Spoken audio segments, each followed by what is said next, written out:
তো নমস্কার বন্ধুরা, আপনারা যারা আপকামিং এক্সাম দিতে চলেছেন গ্রেড 3 গ্রেড 4 বলুন বা বিএড এন্ট্রেন্স বলুন, খুব গুরুত্বপূর্ণ রিজনিংয়ের কয়েকটি প্রশ্ন নিয়ে আজকে আমি উপস্থিত হয়েছি। তো রিজনিং থেকে আপনারা জানেন আপনাদের প্রত্যেকটা সিলেবাসে কিন্তু রিজনিং যে একটা টপিক, এই টপিক থেকে কিন্তু প্রশ্ন আসে। রিজনিং যে সাবজেক্ট বলুন বা সাব টপিক বলুন, এখান থেকে কিন্তু প্রশ্ন আসে। তো কী কী ধরনের প্রশ্ন আসে সেটা আমরা প্রিভিয়াস ইয়ার কোয়েশনের ভিত্তিতে আজকের আমরা ক্লাসটা প্রোভাইড করব। খুব ছোটো ক্লাস হবে, মাত্র কয়েকটা প্রশ্ন নিয়ে আলোচনা করব। ঠিক আছে, কেমন লাগে অবশ্যই জানাবেন। তো আপনারা যদি বলেন এই ধরনের ক্লাস আপনারা চাই, তো অবশ্যই আমরা পরবর্তী সময় কন্টিনিউ করব, পুরো সিলেবাস আমরা কমপ্লিট করার চেষ্টা করব। তো দেখুন, প্রথমে যে প্রশ্ন, ডাইরেক্ট সরাসরি আমরা প্রশ্নে ঢুকে যাই। ইন দ্য সিরিজ, ঠিক আছে, 357 363 369, তো তার পরবর্তী এইভাবে সিকোয়েন্সে যদি চলতে থাকে তাহলে তার 10 নম্বর পদটা কি হবে? অর্থাৎ সেটাকে বলা হয় অ্যারিথমেটিক প্রোগ্রেশন, যাকে আমরা বাংলায় বলে থাকি সমান্তর প্রগতি। তো সমান্তর প্রগতি এটা আপনাদের ম্যাথসে আছে বা রিজনিংয়েও এটা কিন্তু কাউন্ট হয়, যার কারণে আমি সেটা এখানে কাউন্ট করেছি। তো এখানে দেখুন 357 এবং 363 যেটা রয়েছে তার মধ্যে ডিফারেন্স কত রয়েছে, ডিফারেন্স যদি দেখি তাহলে ডিফারেন্স দেখুন, তো এখানে ডিফারেন্স রয়েছে আমাদের 6, এখানে ডিফারেন্স কত রয়েছে 6, অর্থাৎ ডিফারেন্স 6 রয়েছে। তো তারপর আবার 6 প্লাস করে এখানে বসবে, 6 প্লাস করে এখানে বসবে, এইভাবে চলতে চলতে 10 নম্বর টার্মে কি বসবে? এখানে 10 নম্বর দিয়েছে, যদি পরীক্ষায় আসে 90 নম্বর টার্মে কি আসবে, তখন আপনারা কি করবেন? 10 নম্বর টার্ম হয়তো বা আপনি 6 প্লাস করে করে বসিয়ে দিতে পারবেন, কিন্তু যদি 90 বা 99 বা 1000তম স্থানে কি বসবে যদি বলে আপনার প্রশ্নে, তাহলে আপনি পারবেন না। তো তার জন্য আপনাকে প্রয়োজন হবে কি, একটা ফর্মুলার প্রয়োজন। তো ফর্মুলা আমরা এটা কি ব্যবহার করব? এটা ফর্মুলা হচ্ছে কি, দেখুন, a plus n minus 1 into D, এটা মাথায় রাখবেন, a plus n minus 1 into D. এই ফর্মুলা পুট করে আপনি যখন এই ধরনের প্রশ্ন যখন সলভ করবেন, তখন অনায়াসে আপনি কী করতে পারবেন? সলভ করতে পারবেন। তো এ মানে কি ভাই? এ মানে মনে রাখবেন প্রথম পদ, যে ফার্স্ট যেটা টার্ম থাকবে দ্যাট ইজ কল্ড এ। তো এটা কি আমাদের 357, ঠিক আছে, প্লাস এর মানে টোটাল নাম্বার বলতে কত নম্বর পদ বলেছে? এখানে 9 নম্বর পদ বলেছে। তো 9 মাইনাস 1 ডি মানে ডিফারেন্স। তো এখানে ডিফারেন্স আমাদের কত ছিল? ডিফারেন্স ছিল আমাদের কত? 6, এখানে আমরা 6 দিয়ে দিলাম। তারপর দেখি 357 প্লাস, এখান থেকে যদি আমরা মাইনাস করি তাহলে 9 ইন্টু 6, তো 9 ইন্টু 6 যদি করি তাহলে কত হবে? 6 নং 54।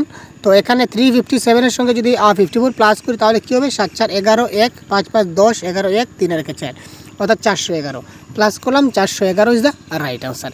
দেখলেন, এইভাবে খুব সহজে আপনারা এই ফর্মুলার মাধ্যমে আপনারা কী করতে পারবেন? এই ধরনের বিভিন্ন ধরনের যে প্রবলেম আছে সেটা সলভ করতে পারবেন। তারপরের প্রশ্ন দেখি, দেখুন, Z equal to 52, A set equal to 48, তাহলে বি এট ইকুয়াল টু কত হবে? আপনারা আমার সঙ্গে সঙ্গে করার চেষ্টা করুন। তো ভাই এখানে কি বলেছে? জেড ইকুয়াল টু 52, আচ্ছা। তারপর আবার কি? A C T equal to 48, আমাদের বের করতে হচ্ছে কি? আমাদের বের করতে হচ্ছে বি এ টি। আচ্ছা, তো জেড, আচ্ছা, এটা কত নম্বরে আছে? এটা আছে আমাদের 1 নম্বরে। ইংলিশ অ্যালফাবেটিক যদি আমরা কাউন্ট করি তাহলে এটা আমাদের কত নম্বরে আসবে? 1 নম্বরে আসবে। সিটা কত নম্বরে আসবে ভাই? সিটা আসবে আমাদের কত নম্বরে? 3 নম্বরে। আর মনে রাখবেন টিটা কত নম্বরে আসে আপনি কাউন্ট করে দেখতে পাবেন, A B C D F কি জি করে যখন কাউন্ট করবেন তখন দেখবেন আমাদের টিটা 20 নম্বরে আছে। আচ্ছা দেখুন, এবার এই সবগুলো আমরা প্লাস করি, 20 আর 3 23 আর 1 24, এখানে 24 দেওয়া আছে কিন্তু আনসার আমার দেওয়া আছে 48। তো 24-এর সঙ্গে 48টা কিসের সম্পর্ক? যদি আমরা ইন্টু 2 করি ভাই, ইন্টু 2 করলে কী হয়ে যাবে? আমাদের 48 হয়ে গেল। এবার জেড ইকুয়াল টু, আমরা জানি জেড ইকুয়াল টু আমাদের ইংলিশ অ্যালফাবেটিক্যালি যদি যাই তাহলে জেড হচ্ছে আমাদের সর্বশেষ নাম্বার, লাস্ট নাম্বার। তো লাস্ট নাম্বার এখানে কী হচ্ছে? 26। এই 26কে যদি আমরা এখানে 2 দিয়ে পূরণ করেছি, এখানে যদি সেম 2 দিয়ে পূরণ করি তাহলে কত হবে? 52। তার মানে আপনারা সমাধান পেয়ে গেলেন। এবার কী হবে? বি মানে কত নম্বর রয়েছে? 2। এ মানে কত? প্রথমে আছে মানে 1, আর টি মানে কত? 20। এবার সবগুলো প্লাস করি, 20 21 22 23, কী হচ্ছে? 23। এবার এই 23কে আমি কী করব? সবগুলোকে যখন 2 দিয়ে গুণ করেছি এটাকেও 2 দিয়ে গুণ করব, 2 দিয়ে গুণ করলে কী হবে? আমার 46 is the right answer. 46 option number D is the right answer. ঠিক আছে, আশা করি বুঝতে পারছেন। তো দেখুন, এই ধরনের ভেরি শর্ট ট্রিকে আপনারা খুব যত সম্ভব তাড়াতাড়ি সম্ভব আপনারা সলভ করতে পারবেন।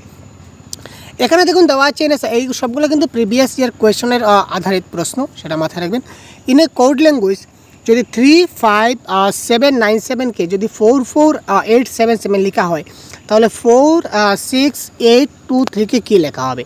প্রথমে আমি এখানে লিখি 35796, এটাকে আমরা কোন কোডে লেখা হচ্ছে? এখানে দেওয়া হচ্ছে 44887। আচ্ছা, এটাকে আমরা কী করলাম? এখানে দেখুন সিম্পলি দেখতে পাবেন, যদি আমরা 3-এর সঙ্গে 1 প্লাস করি তাহলে 4 হবে, এখানে 5 থেকে যদি 1 মাইনাস করি তাহলে 4 হবে, এখানে 7-এর সঙ্গে +1 করলে 8 হবে, আবার 9 থেকে -1 করলে কত হবে 8 হবে, আবার 6-এর সঙ্গে কী করলাম আমরা +1 করলে 7 হবে।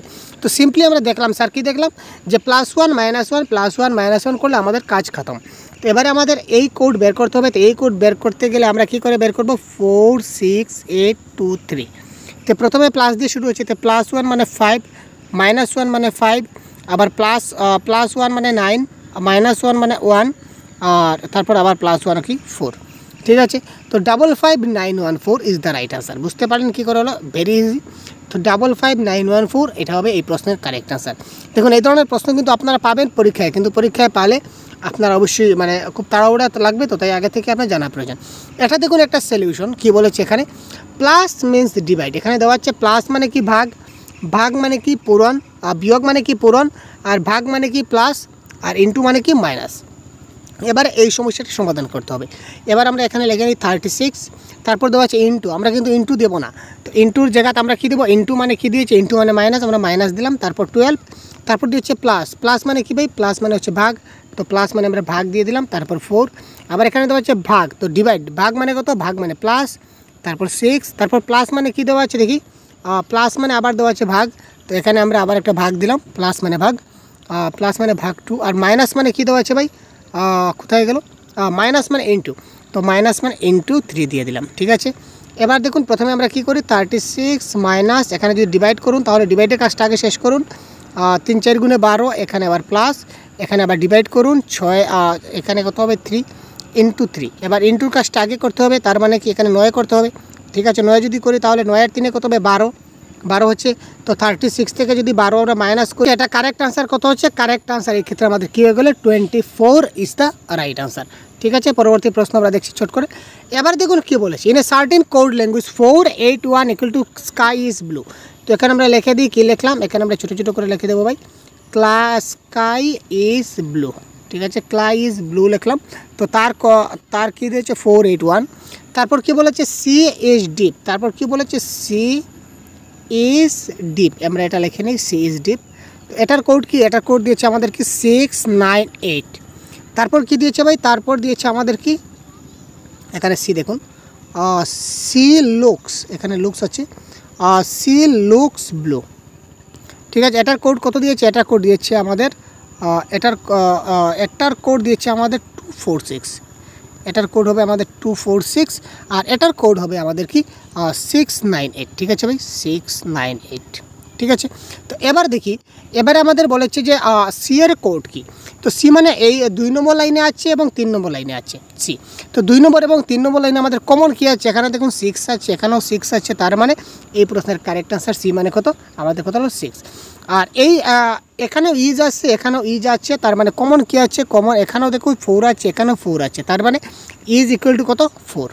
ঠিক আছে, আবার যদি ব্লু দেখি তাহলে এখানেও দেখুন ব্লু আছে, এখানেও ব্লু আছে, তার মানে এখানেও 8 আছে, এখানেও 8 আছে, তার মানে ব্লু ইন্ডিকেট করছে কত 8। এবার আপনার পরীক্ষায় ব্লু আসুক বা সি আসুক বা স্কাই আসুক বা যে কোনো কিছু আসুক, আপনি কিন্তু বের করতে পারবেন, তাই না? তো এই ধরনের যদি ঠিক জানা থাকে তো আপনি খুব সহজেই বের করতে পারবেন।